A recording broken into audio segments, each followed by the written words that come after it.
Frankie here. Today I'm here with Ali, Salt Lake City, now currently living in Vegas, and we're going to talk about experience and knowledge on breaking. Ali, thank you so much for joining me today. Within the first year of doing these interviews, this request I've been getting so much of. So thank you so much for joining me today. I really appreciate it. Thank you, bro. We don't get to do this often, and to be able to tell our stories, it's a blessing to be able to do this, so thank you. Can we just get started by talking a little bit about your Breakin Origins? I know you've mentioned before how when you started, you didn't necessarily imagine the stage of your breaking career today. A, can you tell us a little bit about how you started? But B, if you could go back and talk to your younger self, would younger Ali have known what his breaking career would end up looking like today? I feel like everyone kind of feels the same. We're drawn to this, somehow. I just kind of fell in love as soon as I saw it. I saw someone doing windmills in like junior high. That's what I want to do. Like, I didn't think I would take it this far, but that's basically how it started. If I could go back in time and tell, like what I know now, it's like, just keep doing it, like just stick with it, because this is an amazing journey. Was this back in Salt Lake City? No, I actually started back in Mexico City. That's where I'm from originally. I started there, when I was like 14 at the time, and then I moved to Salt Lake City, Utah. Salt Lake City, that's basically where I was breaking majority of my breaking years. I think we all had this experience. Maybe it's the group of kids that you grew up with. There's certain people, they just move better. They just move better than everyone else. Yeah, but, they do. One reason or another, they drop off. Maybe they get eaten away by the competition aspect. Just like you said, doing it because you love it, even if you're not at the highest level of competition, right? To be honest, it would take me longer to get certain moves. It took me longer to get good at it, than some of my peeps. Some of the people that I grew up with, they were incredible. It would come so easy to them, I think because it took me longer to get some of these moves, or just, get better at it. I feel like you appreciate it more, when it takes you longer. The work that you put in, so it's like, it's like, hell no, I'm gonna keep doing it because this, this took me so long, so you appreciate it that much more. When I moved to Salt Lake, I met Tarzan from Dynamic Rockers. I met Flexum from Knuckleheads Cali. At the time, I don't think he was in Knuckleheads, he was in a different crew. And then I met who actually became, my crew members who are still currently active. Not as active as they would want to be, but like Mig 187, La Bamba, I think he goes by La Bamba now. Eric the Dis, who's still very active. Josh, Tex, he's active, but not in a more competitive level. But these guys still around. Those are the guys that I started with. To this day, they're still around. This was back in Salt Lake. Back in Salt Lake. Yeah, this is not Vegas. Yes. So this is in Salt Lake. So those are the people that I grew up with. But they were in a different crew. They were from a different town. So we were kind of by default, we were like rivals. And we were younger too. So they looked down at us like, oh, these are the new kids on the block. They're trying to come up. So we would always, kind of battle each other. And then can we fast forward a little bit? How do we get from that point to Vegas? Me, Miguel, and Eric started traveling a lot because they were doing a lot of battles in Vegas, the Vegas Shakedown. Those really kind of pushed us to, go back to Vegas to compete. And then we met some of the Knucklehead Zoo members. I don't know, we just kind of vibed, we clicked, and we ended up doing a battle together. We won that Shakedown, and that's how they were like, we want you guys down. So that's how we became Knucklehead Zoo.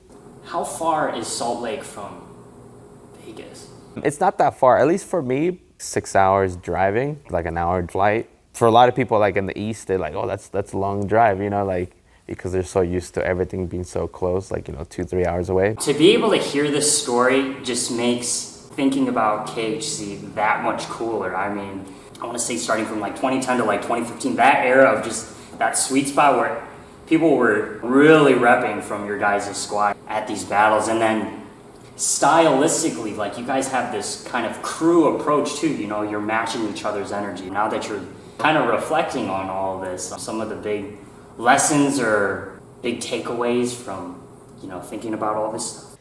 Now thinking back, it feels like, a lifetime ago, like, or 2 lifetimes ago, because I've been around for so long, like 20 years now, 22 years. that I've seen so many different people come and go, and like now there's like a whole different generation of b-boys. It's like, well, this is crazy, you know, seeing like the early 2000 b-boys like Ruin and Style Elements, California, like then you fast forward to like 2010. Skill Methods was really active, you know, at that point. They've been around for longer, obviously, but then they kind of came back and just kind of like took over the scene too, again, you know? 2010s, I want to say that's when one-on-ones start to become a little bit more popular, I think. Yeah. So Vic started to come out. He exploded right away. He did. 2010, 2011. El Nino was big. Yeah. People like Minnesota Joe were big. Knuckleheads Cali. Yeah. Thesis. Yeah. Oh my goodness. Thesis went on a run for a number of years. Funny thing about Thesis is, again, we're from the same generation. He came to Utah. He came to Salt Lake. This guy ran away from his house, and he came and stayed at Miguel's house for like a month. He was like a runaway. He left his house. His mom was looking for this guy. You know, he came and trained with us. I didn't know this at the time, and this is before he blew up. This is, you know, this is Thesis like when he was like 15. And we were like 16 or 17 at the time. So we're only like 2 years apart. And then he blew up. But we took different paths, you know, because he went to Knuckleheads Cali, and then we went to Knuckleheads Zoo. Ourselves, me, Thesis, Mig, we never had that rivalry, you know, like it was just more like the OG Knuckleheads Cali and then the OG Knuckleheads Zoo. But just by default, you know, affiliation, we were just kind of like we got to battle at some point. You know, to this day, like we're all homies now.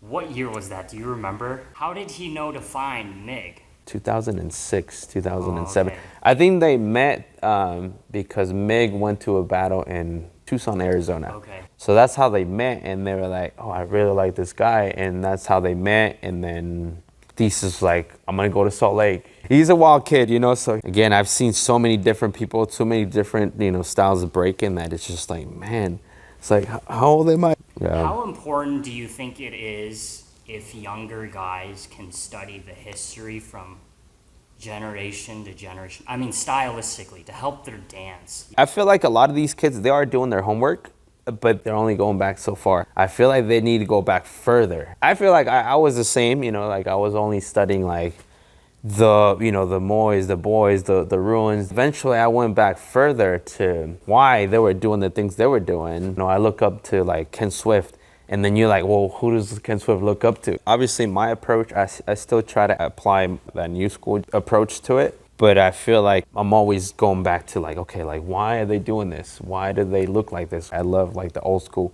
to get a better understanding why, you know, why we do the things we do. The argument people bring up sometimes it's like, no, it's, you know, that was then, you know, now it's a new generation. Like we need to evolve. And I get that. At some point you still have to go back, and you can't just ignore like the past. You have to know the past to move forward. Part of it too is you have to be very intentional about wanting to find basically dancers and what they were doing before YouTube. I think you have to be very intentional. Yes. You have to actually talk to people, Yeah. and you won't find it in a YouTube video. Is that kind of your experience too? Yeah, you could take a class, you could take a workshop, but it's like I feel like sometimes you just have to experience that yourself to kind of know why. A class can only teach you so much, but if you actually like, if you study like the roots of it and why, you know, it's like, okay, that makes sense. Why they're doing this, why they move like this, why they speak like this. Is there any example from your life that, even if you just want to give a shout out to a mentor, that kind of helped open your eyes to more of why we do the certain things that we do? So someone that was a big mentor for me, this was my training partner too, you know, MiG 187. He was traveling by himself and going places and talking to people. He put me on in a lot of things, at least like music wise, like knowledge from just like hearing from these other people that he met. Like he met Ken Swift, he met like Smoke from Chicago. He's like, oh yeah, I met Moy, I met these people. So I was like, oh shit. So I was always fascinated by the stories he would tell me. So he put me on a lot of things. So that's my boy, MiG 187. Big shout out to him. There's another guy in Salt Lake. No one really knows about him because, you know, we all have those OGs, or just like those people in our cities that no one really knows about because the internet wasn't big at the time, or just they didn't travel as much. You know, there was another guy. His name is B-Boy Rockham. He was kind of like the Wicket of Salt Lake. He looked up to Wicket, the foundational, the power, all that. To us, he was like the Wicket of Salt Lake. Yeah, he taught us a lot too. Just by, he was our rival too, but at the time we were just kind of like, damn, this guy's nasty. Like, we want to be like him. The first clip we're gonna go to is actually Vegas Shakedown in '08. We were just talking about this jam. The footage from this jam is just absolutely insane from year to year. This is 2010, huh? '08. '08. Damn, that's like 14 years ago.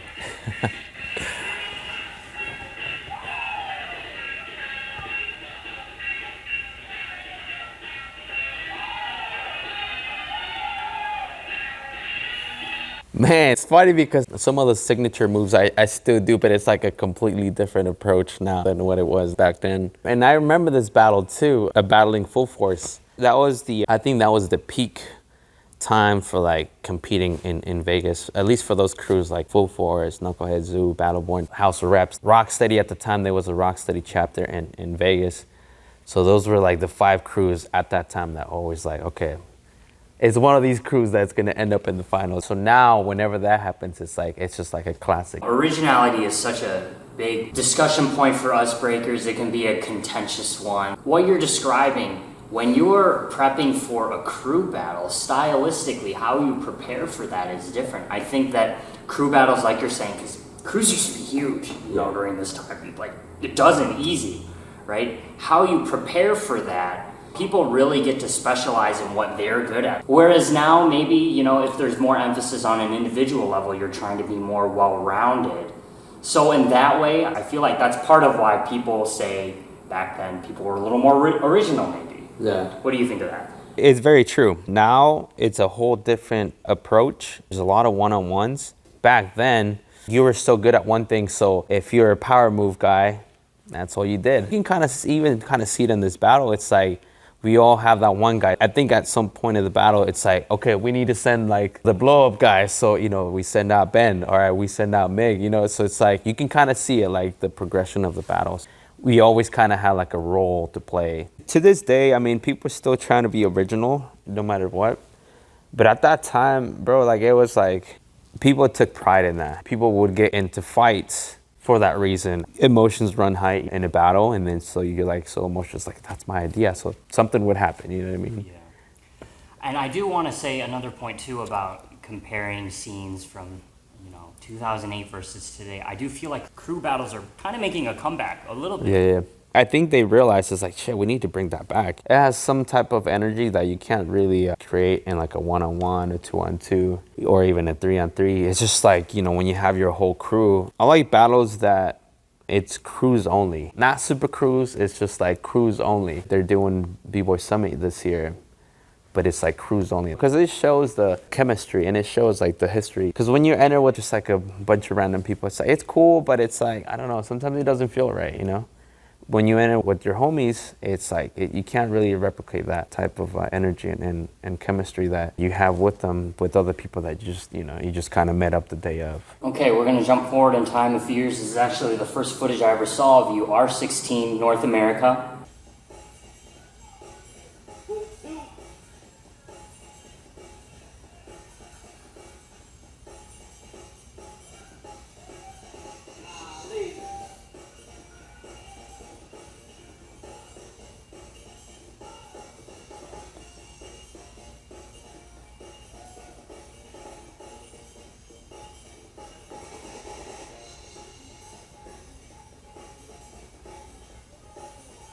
Man, whenever I did my rounds, it was like, I'm going to do everything in one round. This is kind of like around the time that I was like, I'm going to start preparing my rounds, in a different way.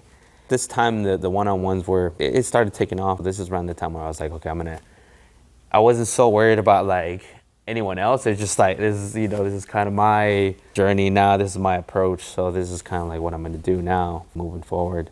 One thing I want to comment about stylistically, from this point and then onwards, there's this thing with certain b-boys, they try to package, like you said, their rounds in kind of like this endless flow, but sometimes it's just like on and on and on, and there's no coherence, I guess. Yeah. I think that's part of why people have such an appreciation for your dance. It just makes sense. There's the ups and the downs, and there's like a clear defining moment, and then you continue the flow moment, right? Can you talk a little bit about how you're packaging your round, and has anything that I've described, does that resonate with you?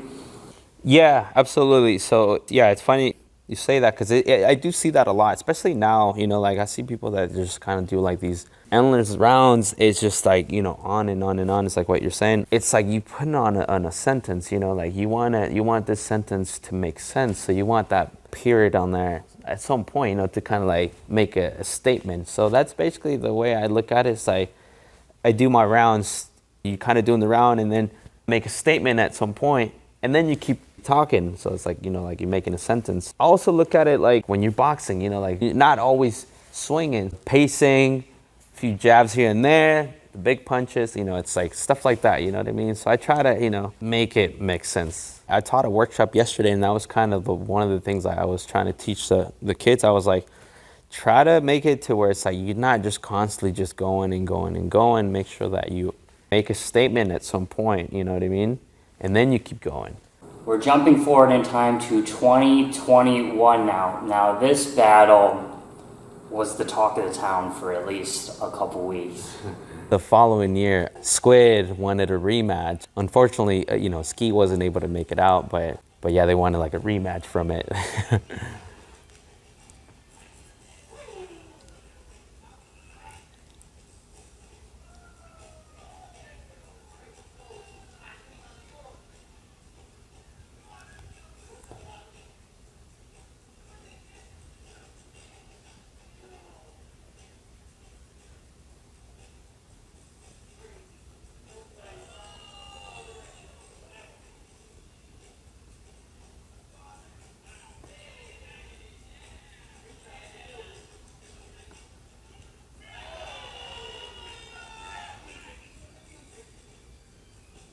This is definitely one of my favorite battles. The floor has like the checkers floor. It kind of took, I think, everyone back to like the Radiotron like era. The level at that event was so high that anyone that was in the battles was like, whoa, you know what I mean? It's like, oh shit, who's up? You know, like at this point I was battling with my boy Ski from Japan, going up against a giant like, you know, like Flea Rock, you know, Illy. Man, I remember at the time, me and Ski were just kind of like, you ready? It's like, all right, let's go, you know what I mean? And this is when Flea Rock, you know, this is just when Flea Rock shocked the world. You know, he beat Shigekicks that same year. That's a big influence to both of us, me and Ski. I feel like we brought it, you know, we had a tiebreaker, and even that after the tiebreaker, you know, they won, but even after the tiebreaker, people were still talking, and it's like, I even had a talk with Flea Rock after, you know, we were just kind of chopping it up, and he was like, yeah, you brought it, you know, like, all right, respect. When you're a big inspiration gives you props like that, you know, it's like, damn, oh shit, Flea Rock told me like you ripped it. And he's like, you know, you remind me of Abstract. I was like, oh shit. It's crazy because that's, you know, one of my top 5 inspirations, Abstract, you know, B-Boy Abstract from Skill Methods. So I took it as a compliment because he was like, you don't do like any of his moves, but you just move like him. That's one of my inspirations, bro. Thank you. You know, the way that you're describing how this battle went, despite who won or lost or the tiebreaker or whatever, it's all very positive. And one thing I want to point out, it's such a high level event, and everyone that's there competing, you're just so eager to watch them that it's actually not about the competition at all, if that makes sense. It's not about who wins. It's just there to appreciate good breaking. You know what I mean? Yeah. This battle specifically, it kind of set this, it's like what you're saying, like they don't care. They don't care who wins. It's just like, I just want to see these people, you know what I mean? So they got such good feedback from it that they brought it back the next year. But this time they actually did invites only because they were like, this time I think they had like something like 60, 80 people that entered for the prelims. Squid was like, we don't want to do the prelims bullshit. Like we just want to cut to the action. So that's what they did. They brought it back for the next year. That whole jam was packed because people were there not to enter, but to see the battles.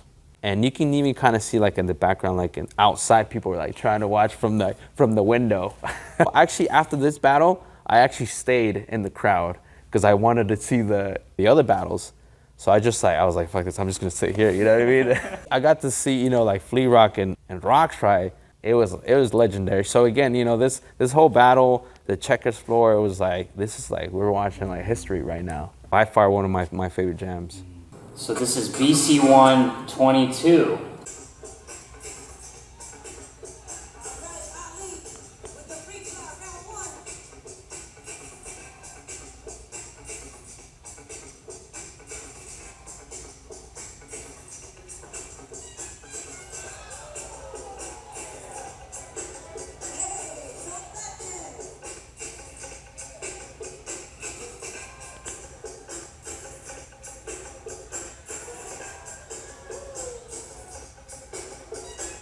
That year was it was a good year for me, just because I did the BC1 City Cypher.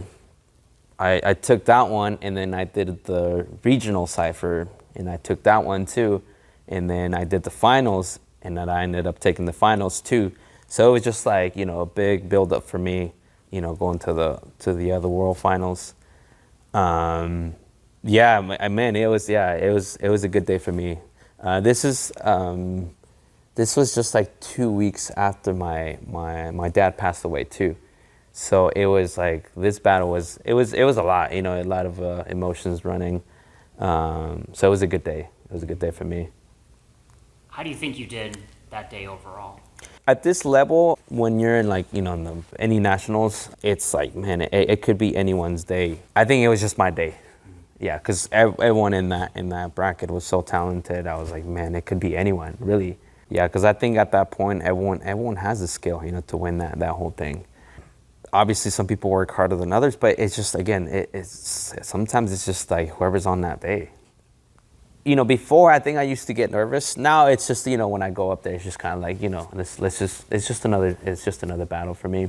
Granted, the following year, because I won this one, I definitely had more pressure, so I was a little nervous. I don't know why. You know, it was just like, people were like, "Oh, you're gonna win." I was like, you know what I mean? So that does not help. For me, like, once the first battle is done, after that, I'm coasting. You know what I mean? I'm just like, boom, next one. You know what I mean? That's the way I look at it.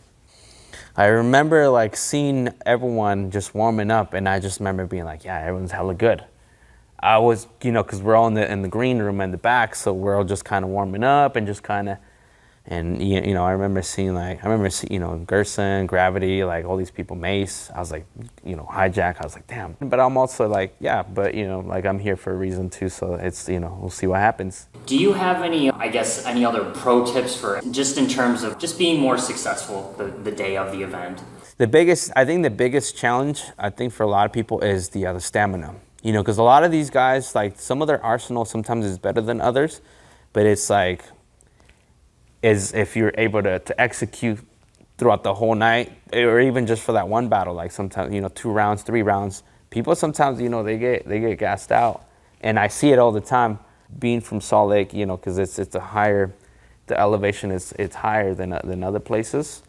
So going to California, it's like, man, it's easy, you know, it's easy for me. But for some reason, like, my stamina has always been good enough to, like, 2, 3 rounds, 4 rounds, it's like 5 rounds even. So I usually, that's what I train. Like, I usually train like 5 to 8 rounds, at least like once or twice a week on my own, you know, just kind of like, I look at it just kind of like a sparring session for me. Some of us might have to take a trip to Salt Lake like this. Yeah, man, right? It's crazy ass, bro. It's full. All right, the last clip we're gonna watch is from last year. This was Skillz Talk 2023. Yeah, this is a good one too.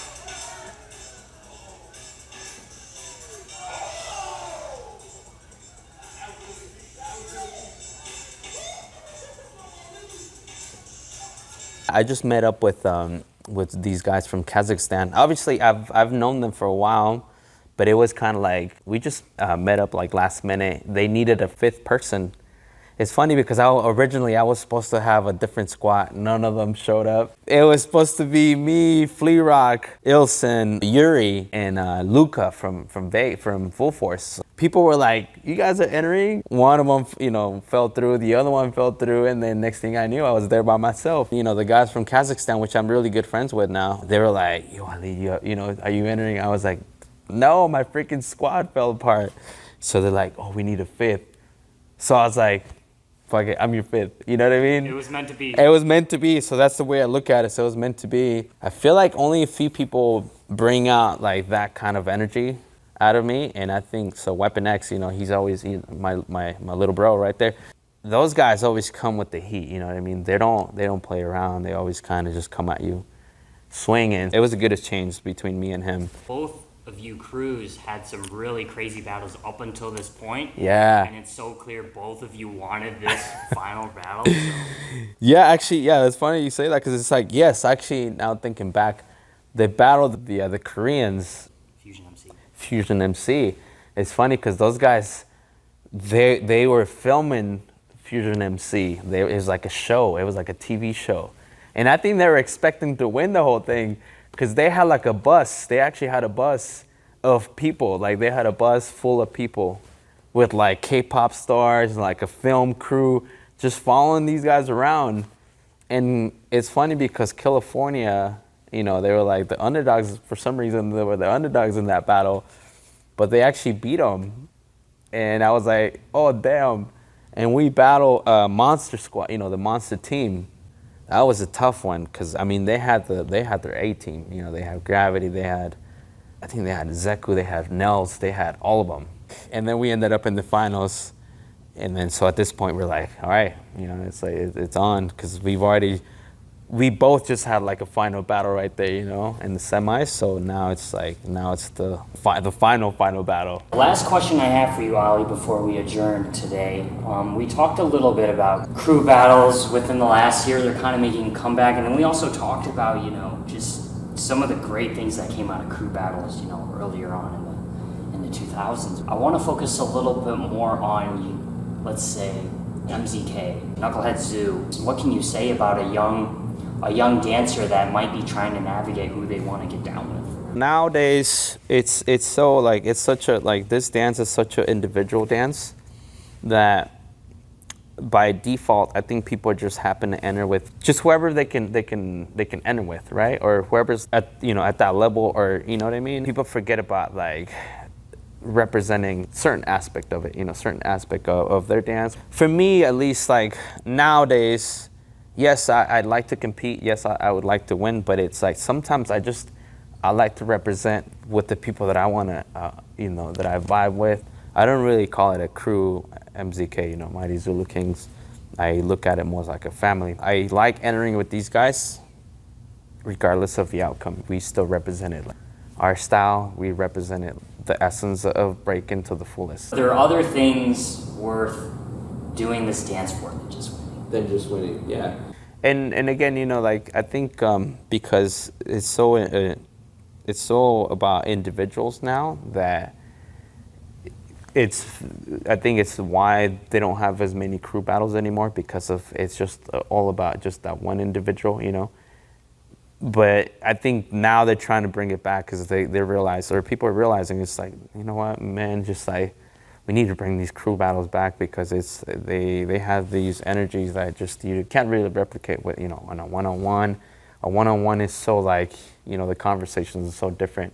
When you have a crew battle, it's like, man, there's so much going on. The conversations is so much is way different.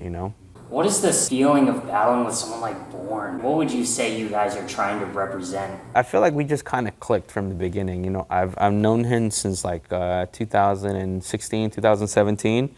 And I feel like since the first time we just kind of like, we vibed. But this guy, I've met so many different B-boys, but he's like definitely one of the most natural B-boys I've ever met. Some of the things that he does, it's just, man, this guy is just like, it's so simple, but it's like very like powerful.